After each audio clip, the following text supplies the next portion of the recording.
ఒక ప్రశాంతమైన చిన్న గ్రామంలో రమ్య అనే ఒక అక్క, ఆమె ఉల్లాసభరితమైన తమ్ముడు రోహిత్ నివసించారు. వారి చిన్నతనం నుండే రమ్య అతన్ని తన సొంత బిడ్డలా ప్రేమించి రక్షించింది.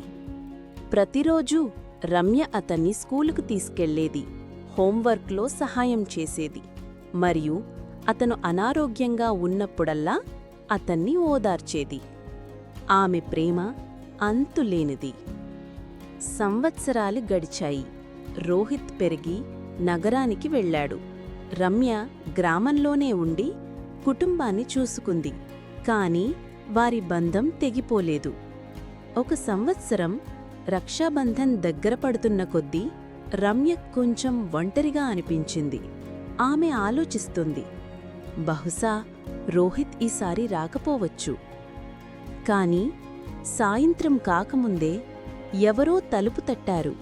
ఆమె తలుపు తెరిచినప్పుడు రోహిత్ అక్కడ నిలబడి నవ్వుతూ ఒక చిన్న బహుమతి పట్టుకుని ఉన్నాడు. ఆనంద కన్నీళ్లతో రమ్య అతని చేతికి రాఖీ కట్టింది. రోహిత్, అక్క, ఈ రాఖీ కేవలం ఒక దారం కాదు, ఇది ఒక వాగ్దానం. నువ్వు నా భద్రత కోసం ప్రార్థించు, నేను నిన్ను ఎల్లప్పుడూ రక్షిస్తాను అని అన్నాడు.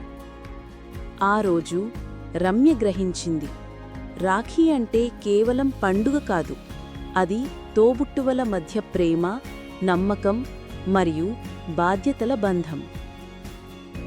నిజమైన బంధాలు రక్తం ద్వారానే కాదు, ప్రేమ మరియు పరస్పర శ్రద్ధ ద్వారా కూడా నిర్మించబడతాయి. రాఖీ పండుగ శుభాకాంక్షలు. స్టోరీ నచ్చితే లైక్ చేయండి, షేర్ చేయండి, సబ్స్క్రైబ్ చేయండి అండ్ కామెంట్ చేయడం మర్చిపోకండి. రేపొక కొత్త స్టోరీతో కలుద్దాం. Bye bye.